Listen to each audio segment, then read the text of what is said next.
So hey guys, I'm here at Lifelight, and I tracked down Jon Lewis, the lead singer of Hyland. He's a guy I've known for a handful of years, and I always look to him for creative stuff. I'm watching what him and Hyland are doing, and they've had an incredible summer where they've actually adapted to a three-piece throughout the summer, and I was wanting to talk to Jon about kind of what that looks like, what the creative process was, that shift, obstacles, whatever. So Jon, what did the summer look like as you guys adapted? Yeah, well, we basically lost two members to kind of just life in a hiatus. So, I mean, they're not necessarily gone, but they're certainly not here with us right now. What we realized is if we were going to continue as a three-piece, we needed to do a couple different things. Number one, we couldn't just be a high-volume rock band, which is kind of what we had developed over the years, of being a high-volume rock band, high energy. And what we needed to do is we needed to define what our strengths and weaknesses were walking into being a three-piece. What we realized we couldn't do is that we couldn't just try to recreate a loud set with three guys, because it just wouldn't be believable. It wouldn't be the same Hyland. And so we wanted to do things differently and go from the approach of what are our strengths, what are our weaknesses, while still putting together something that actually is a fashionable set, that actually has all the elements that we want to create.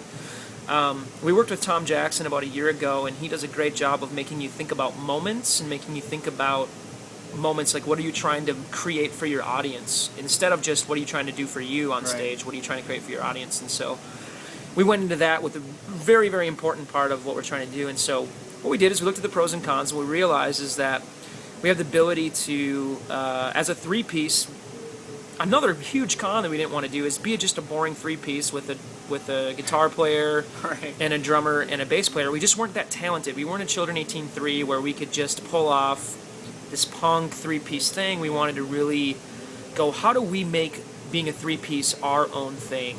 And so we went to the drawing board, and what we decided is that we Did you guys kind of sit down together on that? We sat down together. Me and Steve kind of sat down together and kind of like started drawing up our stage plot. Was the first thing we did. And so we started drawing up the stage, what we look like, and he drew up an idea, I drew up an idea, and we kind of scratched both of them and started over again. So what we ended up doing is we ended up drawing basically our map of what we wanted the stage, and the big thing with that is wanting to make it so that we visually had to be in different parts of the stage, so that we weren't in the same parts of the stage, so we had to be somewhere else at a certain point of the song. Yeah. That way our stage changed appearances throughout the set. And so what we did is we took the drum kit, which is traditionally in the middle, and we kicked it over to the left side, and then we put all of our other gear on the right side, and then in the front of the stage we made our keyboard as far over to the right as possible, and then extra drum stuff, like extra auxiliary percussion, as far left as possible. And then we put part of our set, we ended up making our bass player drop his bass, run over to the drum kit, start playing drums, and then our drummer will jump off the drum kit and run over and start playing other percussion. At the same time, I'm playing keyboard, I run back and grab a guitar, and we completely change our look in about 15 seconds. I think that's awesome too, because I got to ride down along with you guys to a show, and as one of you guys' friends, I was interested in what it's going to turn out to look like. And then somebody that's never seen Hyland is engaged in the show as well. Yeah, it's kind of this weird situation where you're in, where you have existing fans that know what you're supposed to get, and all of a sudden they're not getting a standard Hyland show. But at the same time, you're also playing for people who haven't seen you. And so you have to kind of mix the emotions of that and go, how do we put our best foot forward in two different ways? Like, how do we put both feet forward in a good way? Because you want to go, you know what, this isn't the same Hyland that I'm used to, but at the same time, it's working. Yeah. And then on the other hand, if you haven't seen us, is the vibe that we're giving off not nostalgic and not trying to be something that we're not, and trying to like we're actually just trying to be ourselves. And so it's a very interesting, eclectic mix of what we're trying to accomplish right now. And so what we did is we just wanted to make a way that we could move around the stage, have to be at different points of the stage, make that an asset, and at the same time not have such a not try to have too big of a show and too of sonically like massive. We wanted to actually use the intimate parts of our show to our advantage. And so we wanted to break down the set in a way that gave a different look, gave a different feel, gave different emotions. And so we have acoustic parts in our set. Songwriting is a big deal to you. Like, that's kind of one of your heartbeats. Tell me a little bit about that process for you as a songwriter. Or do you have any habits that you go about? Or well, I'll say this. Exercises? Well, this is all about creatives. And so the thing that I've just been digesting lately is it's kind of it's a Brene Brown thing. If you watch any Brene Brown from TED, but she has a book out called Daring Greatly, and I think one of the biggest things that songwriters struggle with is the issue of comparison. We're constantly comparing our work and our art and our songwriting to what we're hearing on the radio, what we're hearing from our favorite artists, and we're constantly comparing ourselves. And the biggest threat to creativity is, number one, shame, number two, comparison. And you are going to find yourself ineffective and uncreative, and you're not going to be energized and excited and stimulated if you're comparing yourself to other people, because your art isn't going to be up to par with that. And the reason is the simple reason of songwriting. I mean, John Foreman wrote 90 songs for their last record, which had 10 songs that made the cut.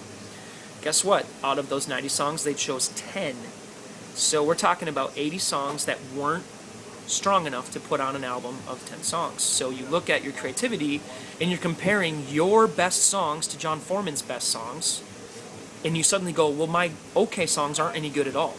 No, I got you. And so what you're doing as an art form is you're comparing yourself, and now you're not being creative, you're not being vulnerable. And vulnerability is the key to being a songwriter, is finding your vulnerability, finding your creativity, and living inside of it. And that's what I've been wrestling with. Is I just moved to Nashville, and everyone there is doing it at a high level. And so I started comparing myself immediately to the people I was working with around me, and I'm going, I'm not as good as these guys. Right. But guess what? Then I didn't write the song that I really needed to write because I was so busy worrying about everybody else. And so I think that happens a lot in social media too. Like, well, think about it. We're seeing the highlight reel of everyone's lives on Facebook and Twitter, and we're going, oh my gosh, I'm missing out. We have a complex of missing out at this point, where, oh my gosh, I didn't do anything spontaneous today. I'm living a normal life. I'm working a job. I'm doing this and that. And so our creativity disappears because we're so worried about everyone else's highlight reels, when we don't realize that everyone else is in the same boat we are, and they're doing the same thing we're doing. They're only posting their highlights. That's all we're doing. Right. We're getting into a highlight generated social structure where we're so worried about missing out and we're so worried about comparison that it's destroying creatives, because we're getting too caught up in what we're not doing instead of what we're doing, and being inside of ourselves and being present with writing, and not being like so worried about a hit. I've written 15 songs in the past 3 months, and I wouldn't play you one of them because the purpose of it wasn't to play it for you. Right. The purpose of it was to get connected with who I am and my emotions, so that when the time comes to write that great song with the right people around me, I've connected myself to myself, so that I can say, that's not me, that's something else, that's not me.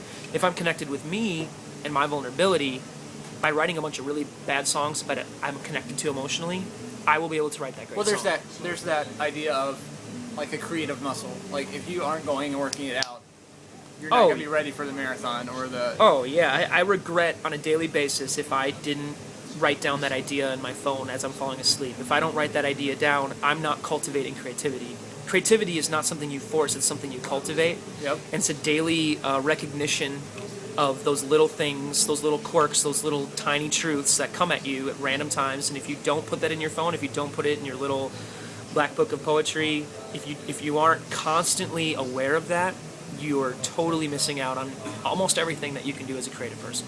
What does that look like for you? You're talking about comparison. You're talking about people like John Foreman. I mean, John, he does that for like his career. Everything he does is that. Right. And we get this sense in our society, I feel like that's what you do. Either you're a writer, or you're a poet, or you're in a band, or you're creative as an artist, or you're not. And then the rest of us just wish we could because, well, we work at McDonald's or whatever.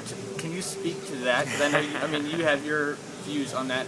Yeah. So for me, I've always had a means to an end job, because I've always looked at the thing that I want to do creatively. If I'm really passionate about something, I will overcome everything to get it.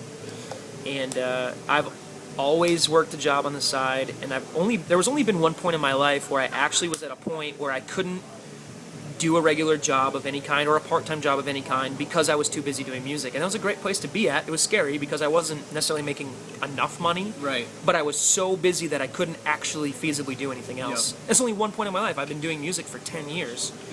And there was only one point in my life, about an 8-month period, where I physically was unable to do anything but music. And the rest of the time, I've been covering my bases. I'm I will be working again for FedEx this year. I'll be driving for FedEx. I have skills doing sound, so I work for a sound company on the side. I've done all sorts of stuff. I've delivered pizza, mowed lawn. You find that almost a part of your dream. I mean, like you said, it's a means to the end. It's a part of my story. It's a part of. Oh yeah, it's absolutely part of the creative process because if it's a means to an end, to me, for example, me and my wife were talking about this. We're going to go do demos in September in California. And the only way that I can do those things is if I make sure all my bases are covered back home, that I'm working back home, that I'm lining stuff up back home in my other areas of my life that allows me to do the things that I'm passionate about. And so there's this misconception that, if I'm actually going to be a writer, if I'm going to write a book, the only way I can do this is if I quit my job and put all my time into it. Absolutely not. The opposite needs to happen. The only way you're going to actually get good enough to be a writer is if you just burn the candle at both ends. Yeah, and you just absolutely, if you're passionate enough to put in the time, you're going to have to balance everything until it takes over. Yep. That's the most important part. Closing out, like, this audience that I have, they're creatives. Maybe they follow you guys through Hyland. Maybe they follow what's happening around Provoke. But what would you say to somebody that's trying to get off the ground, trying to make progress, like taking those steps? What exercise or habit or advice would you give them? Be motivated in the mundane details. Find those things motivating because they see them as just another step in the process. Because what happens is as creatives, we want to spend all of our time creating and not enough of our time marketing and building and branding and all of these important business models. Look at yourself as a small business model. What is a small business model? It means that you have a plan of attack that's going to provide a unique service, and it's going to take probably 2 years before it ever breaks even. And you need to be willing to put every resource into that with the chance that it'll break even in 2 years. Every small business... Okay, hang on, say that again. 2 years. 2-year plan. Actually have a 3-year plan. Yeah. You need to have a plan going every single dime that comes into this ministry, take Hyland. Yep. The first 2 years, every single dime has to go to that resource. It cannot go in your pocket in any way, shape, or form. It must absolutely go back into the band, and you're probably not going to break even in the first 2 years. That is a small business model. It's a 3-year plan that the third year you're actually going to show a profit for the first time. Right. Most people don't realize that. They think they should show a profit in the first 6 months. What they don't realize is every dime... Me and Steve laugh about this all the time because, we'll pay hired guns. We'll feel bad. We give our hired gun $150 when you get off the road, and it's like, well, you know what? We didn't get paid the first 4 years we were a band. We didn't see a dime. Yep. Anything that came into the band from a guarantee, anything above gas money, was absolutely put back into the band for the purpose of building it to a point that it was sustainable. I can't remember who said it right now. It might have been Bob Goff, but it says, if you don't love the process, you're going to give up. Like, you have to love every part of it. And you don't have to love every part of it. Like, I don't know how to build a website, and I will never know how to build a website, but I love when that website comes together and it looks good, right? So you have to find things in the stuff that you don't want to do. You have to find ways to appreciate it for what it's going to do for your plan. Right. And so, yes, you need to be passionate about the thing, and then you need to find ways to be motivated about the crap you don't want to do that is ultimately possibly more necessary than the thing itself. Yep. As being in a band, I know that I go through periods where I don't even write any music because I'm so busy working on the marketing and the business side of it because it's so necessary for success. If anyone's going to even hear the creative part of what I do, I have to do a great job with everything else. Absolutely. And it took forever to do that. Well, I appreciate you. I love running into you guys. I love watching you as you guys succeed, and I get to... And fail sometimes. And run into you at random times. Thanks for hanging out with me today. Thanks for giving everybody out there something to think about with the creative process. Enjoy your Play-Doh. It's a fun little gift that's yours to keep. I'm like moving this Play-Doh around. I'm having a grand old time. I feel like I need to just keep this happening every day so that I don't get tendonitis or something. Yeah, no, that's good. That's good lifestyle. All right, guys. Until next time, I'm Clint. This is Jon Lewis from Hyland. We'll see you guys on the flip. Be good. Work hard.